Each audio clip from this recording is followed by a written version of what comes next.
온 목사와 성경 읽기 고린도전서 7장입니다. 오늘도 하나님의 귀한 말씀을 함께 읽으면서 주님의 귀한 은혜를 나누기를 원합니다. 고린도전서 7장 함께 읽겠습니다. 고린도전서 7장은 결혼에 대한 일이다. 같이 한번 읽겠습니다. 너희가 쓴 문제에 대해 말하면 남자가 여자를 가까이 함이 좋으나 음행을 피하기 위하여 남자마다 자기 아내를 두고 여자마다 자기 남편을 두라.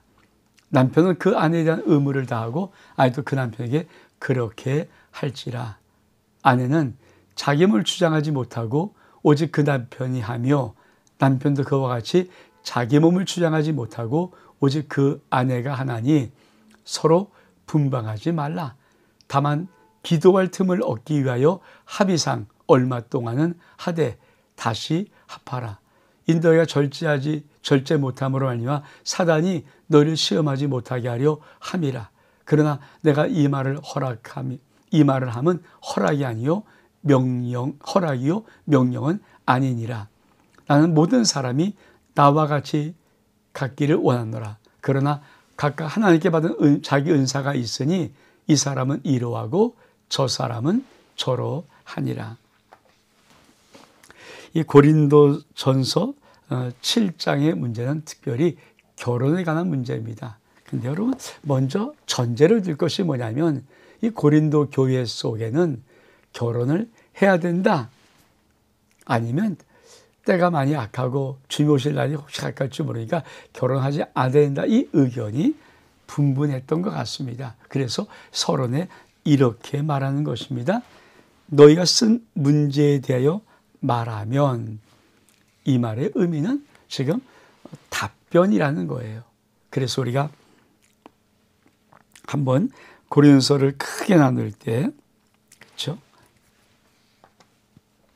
자, 첫 번째 잘못된 것을 고치는 교정이지만 두 번째 7장부터가 답변이란 답변, 큰 글자로 나눌 때 답변입니다. 7장부터 그 답변.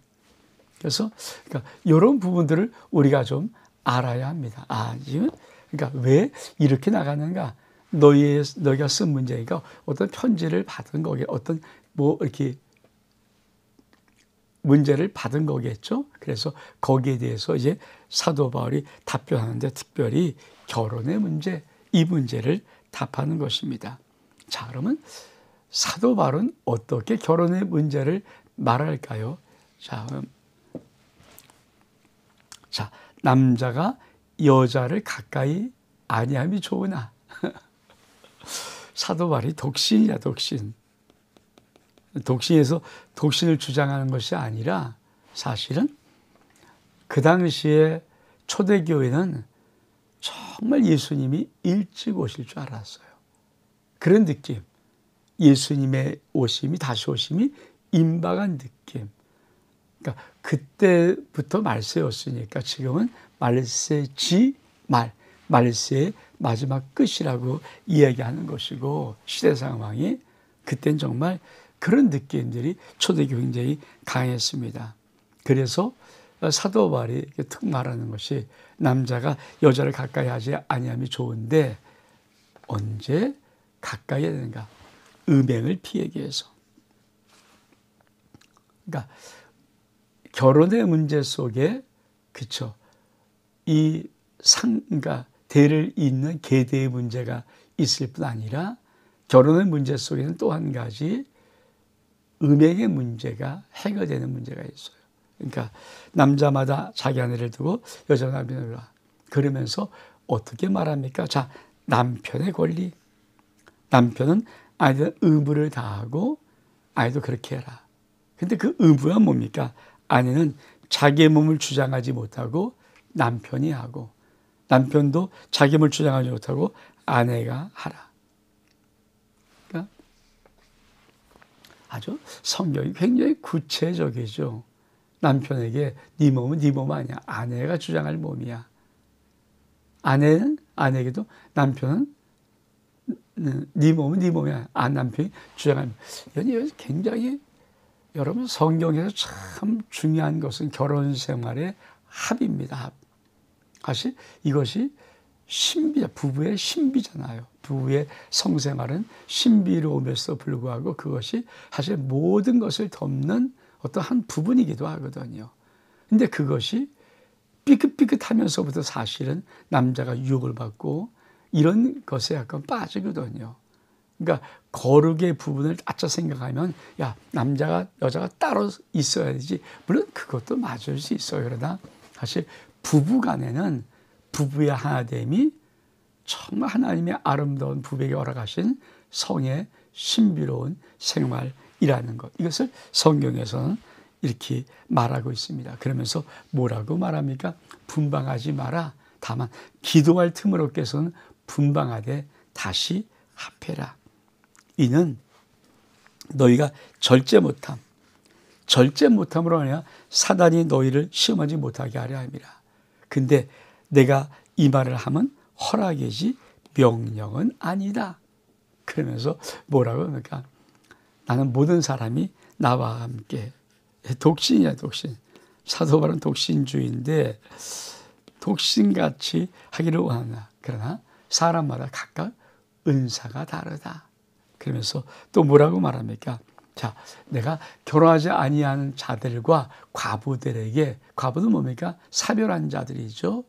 아니, 나와 같이 그냥 지내는 것이 좋으니라. 그러나 절제할 수 없거든. 결혼해라. 정욕이 불같이 사는 것보다 결혼하는 것이 아니라 결혼한 자에게 내가 명하니 명한 자는 내가 아니라 이건 주님의 명령입니다. 여자 남편이 갈라서지 말고 만약 갈라섰으면 그대로 지내든지 다시 그 남편과 화받은지 알아. 남편도 아내를 버리지 마라.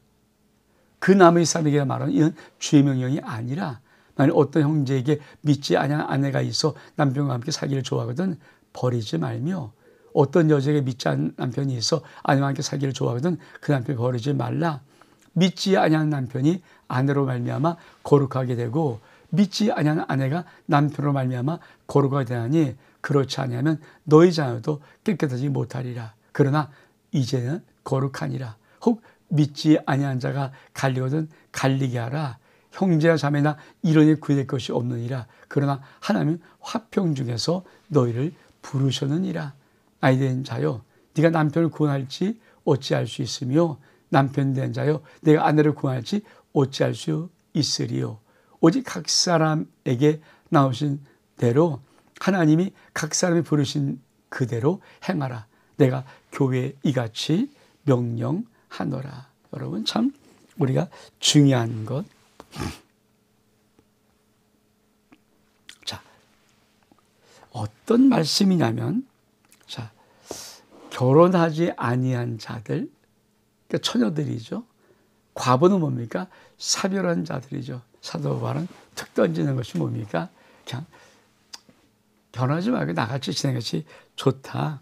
근데 한 가지 전제요건 절제할 수 없으면 그렇죠. 이 정욕에 불타면은 이거는 아니니까 그냥 결혼해라. 그러면서 결혼한 자들에게 명령하는 겁니다. 근데 그 명령은 뭐라 그럽니까? 명한 자 내가 주시라. 그러니까 결혼한 자에게 명령하는 명령은 주님의 명령입니다. 물어. 그러니까 여자 남편이 갈라서지 말고 남편 또 갈라섰으면 그들의 존재인지 다시 그 남편과 합하라.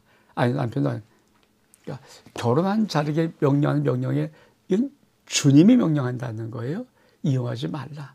주님의 명령이지요. 자, 두 번째.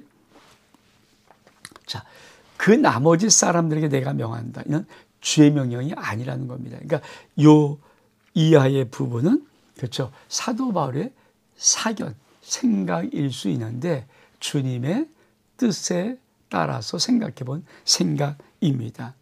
뭐라고 말합니까? 자, 어떤 형제가 믿지 않는 아내가 있다? 아내가 남편과 살기를 버리지 말고 또 여자도 믿지 않는 남편이 있다?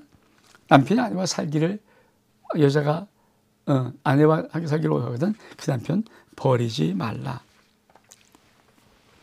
그러니까 결혼의 제도에 대한 부분 속에서 서로 상대방이 좋아 살기를 원하면 그래서 거룩은 가장 큰 어쩌면 멍에를 함께 내는 것이기 때문에 제일 좋은 것은 부부가 함께 예수 믿는 것 최고죠. 근데 신앙 속에 서로 사랑하지만 안 믿는 남자 또 믿는 여자, 믿는 남자 안 믿는 여자 이렇게 만날 수 있잖아요. 그런 부분에 이거는 사견을 다는 거예요. 헤어지지 않는 게 좋다. 서로 좋아하거든 그냥 헤어지지 말고 잘 살아라. 그러면서 요렇게 말해요. 참 중요한 말인데, 자, 믿지 않은 남편이 아내로 말미암아 거룩하게 되고 믿지 않은 아내가 남편으로 말미암아 거룩하게 되나니 그렇지 않으면 너희 자녀도 이제는 거룩하리라. 여러분, 이 부분 믿음의 역사가 그 가정을 축복할 수 있다는 거예요. 믿음의 사실 그렇죠. 남편도 믿지 않는 사람들 가운데 아주 전도대장된 그게 진돗개 전도왕이라는 그 집사님 아닙니까? 아내는 열심히 믿죠. 남편 믿지 않았거든요. 근데 정말 아내가 전도해서 예수를 뒤늦게 믿은 다음에 이 남편은 진돗개 전도왕이 되어서 아주 전도의 왕이 된 것처럼 사실 그런 것들이 얼마든지 있다는 거예요. 그래서 믿는 남자가 믿지 않는 여자를 얻었을 때 이 아내가 나로 인해서 거룩해 줄 수 있다는 믿음을 가졌으면 좋겠고, 믿는 여자가 믿지 않는 남편을 만났을 때는 그 아내는 이 남편도 언젠가는 나로 인해서 거룩해 줄 수 있다. 이 믿음의 은혜가 있어야 한다는 것입니다. 그러면서 뭐라고 말합니까? 아니 된 자요, 네가 남편을 구원할지, 남편 된 자요, 네가 나를 구원할지 어떻게 하느냐, 이렇게 말씀합니다. 그러면서 또 뭐라고 말씀하십니까? 할례자로서 부르심을 받은 자가 있느냐? 무할례자가 되지 말며, 무할례자로 부르심을 받은 자가 있느냐? 할례를 받지 마라. 할례를 받는 것도 아무것도 아니요, 할례 받지 않는 것도 아무것도 아니로되 오직 하나님의 계명을 지킬 따름이다. 각 사람은 부르심을 받은 그 부르심 그대로 지내라. 네가 종으로 있을 때 부르심을 받느냐? 염려하지 말라. 그러나 네가 자유롭게 될 수 있거든 그것을 이용하라. 주 안에서 부르심을 받은 자는 종이라도 주께 속한 자유인이요, 또 그와 같이 자유로 있을 때 부르심 받은 자는 그리스도의 종이니라. 너는 값으로 사신 것이니 사람의 종이 되지 말라. 형제들아, 너희는 각각 부르심을 받은 그대로 하나님께 거하라. 그 다음에 할례 무할례. 할례 받았느냐? 무할례 되지 말고, 무할례 받았느냐? 또 할례 되려고 애를 쓰지 마라. 그거 아무것도 아니다. 그러니까 부르심을 받았을 때 그 네가 부르심 받은 그 위치에 있어서 그대로 있는 거 최고다라는 거예요. 하나님 아까 부르심 부대로 있어요. 그러니까 종으로 부르심 받았느냐? 그러면 네가 자유롭게 될 수 있거든. 이용해서 자유롭게 되라. 근데 종으로 부르심 받았을 때 예수 그리스도 안에 있으면 예수 안에서 자유자다. 근데 자유자일지라도 부르심을 받았을 때 예수 그리스도의 종이다. 그러니까 이 말은 의미는 하나님이 있는 부르심을 그대로 지키라는 거예요. 그거 뭐 억지로 이렇게 하지 말라. 그래서 뭐라고 말씀합니까? 형제들아, 너는 각각 부르심을 받은 그대로 하나님과 함께 거하라. 그러면서 그 다음에 또 뭐라고 말씀합니까? 처녀에 대해 내가 주께 받은 계명이 없다. 주의 자비하심으로 받아서 충성스러운 된 자, 내가 의견, 이건 의견입니다. 의견. 아주 사실 밝혀요. 명령과 의견 정확하게. 내 생각에는 이것이 좋으니 곧 임박한 환난으로 말미암아 사람이 그냥 지내는 것이 좋으니라. 네가 아내에게 미워냐? 노예 구하지 말며 아에게 노냐? 아내를 구하지 말라. 그러나 장가가는 것도 죄 짓는 것이 아니요, 처녀가 시집가 너 죄 짓는 것이 아니로되 이런 일은 육신의 고난이 있으니 난 너희를 아끼노라. 형제들아, 내가 이 말을 하노니 그때가 단초가의 증거로 이후부터 안에 있는 자들은 없는 자 같이 하며 우는 자는 울지 않은 자 같이 하며 기쁜 자는 기쁘지 않은 자 같이 하며 매매한 자는 없는 자 같이 하며 세상의 물건을 쓰는 자는 다 쓰지 못한 자 같이 하라. 이 세상의 외형은 지나감이라라. 너희가 염려 얻기를 원하노라.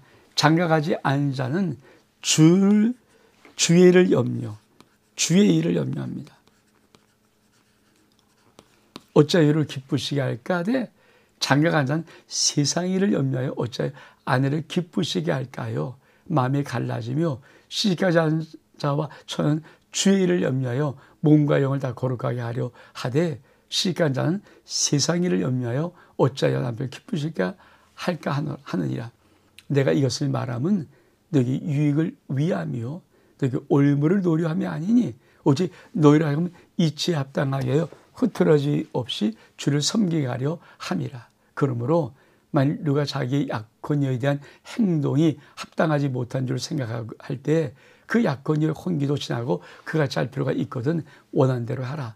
그건 죄 짓는 것이 아니 그리 결코 결혼하게 하라. 그러나 그가 마음을 정하여 또 부득이한 일도 없고 자기 뜻대로 할 권리가 있어서 그 약혼녀를 그리두기로 해도 잘하는 것이라. 그러므로 결혼하는 자도 잘하거니와 결혼하지 아니한 자도 더 잘하는 것이라. 아니면 그 남편이 살아있을 동안 매어 있다가 남편이 죽으면 자유로워져 자기 뜻대로 시집갈 것이나 주 안에서만 할 것이니라. 그러니까 내 뜻에는 그냥 지낸 것이 더욱 복이로다. 나도 또한 하나님의 용 받은 줄을 생각하노라. 여러분, 이 뒷부분의 긴 내용들은 사도 바울이 사견임을 전제해요. 사견. 그래서 뭐라고 말합니까? 자, 천에 대해서 내가 주께 받은 계명은 없다. 단지 주의 자비하심 받아서 충성스러워 된 내 의견을 말한다. 그래서 우리가 내 생각에는 이렇게 말해요. 내 생각에. 사도 바울이 뭐라고 말하는 거예요? 내 생각에는 그냥 임박한 하나. 사도 바울도 주님이 오실지를 많이 가깝게 생각하셨나 봐요. 초대교회 대부분 많은 분들이 그렇게 생각했거든요. 주님이 곧 오실 거라는 느낌을 가졌기 때문에 어떤 임박한 환란이 올 때 그냥 지내는 것이 좋다. 근데 장가가도 죄 짓는 거 아니고 시집가도 죄 짓는 것이 아니다. 단지 이런 것은 있다. 뭐를 말하냐면 자, 장가가지 않고 시집가지 않은 자들은 주의 일을 위해서 힘쓸 수 있는데 어쩌면 시집가고 장가가면 주님의 일을 힘쓰는 것도 있겠지만 자칫하면은 그만 남편을 어떻게 기뻐할까 아내를 기뻐하게 하니 세상 일에 더 힘쓸 수 있다. 그래서 내가 볼 때는 장가가지 않고 시집가지 않는 자들은 그냥 있는 게 좋다. 이렇게 사견을 전제로 말하지만 사도 바울은 그래도 이렇게 말합니다. 내가 이것을 말하면 너희 유익을 위함이도 올무를 놓는 것 아니다. 그러니까 유익을 위해서 있지 올무라고 생각하지는 마라. 그러면서 이렇게 말합니다. 그러므로 결혼하는 자도 잘하거니와 결혼하지 않은 자는 더 잘하는 것이다. 아내는 남편이 살아있을 동안 매어 있다가 남편이 죽으면 자유로워서 자기 뜻대로 시집갈 것이나 주 안에서만 할 것이다. 그러나 내 뜻에는 그냥 지낸 것이 더욱 복이 있으리로다. 그러니까 이 고린도서 7장의 결혼의 문제를 쭉 나오다가 이 뒷부분은 사견임을 전제로 하는데 그냥 그래도 세상 생각이 아니라 그래도 충성스러운 마음으로 주 안에서 사견임을 전제로 하면서 결혼에 대한 이야기를 마지막 끝내는 것입니다. 어떻든 중요한 게 뭡니까? 결혼하든 결혼하지 않든 하나님의 부르심대로 하라는 것과 또 결혼한 자들의 모든 결혼 생활은 아름답고 성스럽게 하라는 것.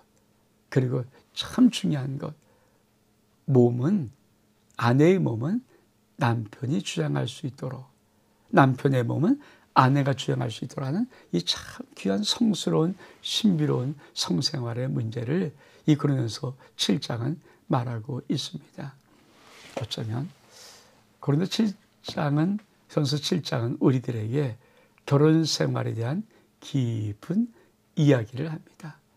근데 사실 사도 바울이 정말 말하고 싶었던 것은 뭘까요? 결혼 생활하든 결혼 생활하지 않든 제일 중요한 것은 뭐냐면 주님을 위해서 살아가라. 온 목사와 성경 읽기 고린도서 7장 여기서 마칩니다. 샬롬.